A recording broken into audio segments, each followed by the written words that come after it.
Елде мен донормын атты қан тапсыру акциясы өтті. Науқан аясында ол партиясының белсенділері ерікті түрде қан тапсырды.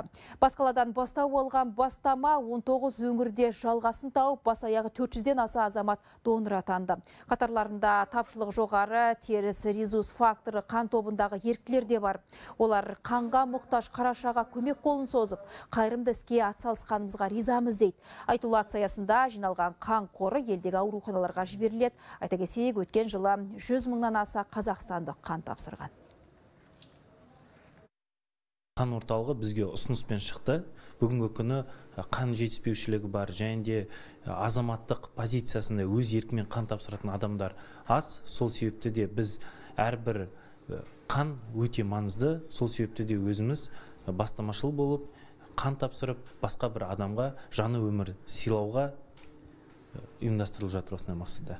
Қатарларымызда тек қана жастар емес, сонымен қатар аға буын өкілдері бар, орталық аппаратының қызметкерлері бар.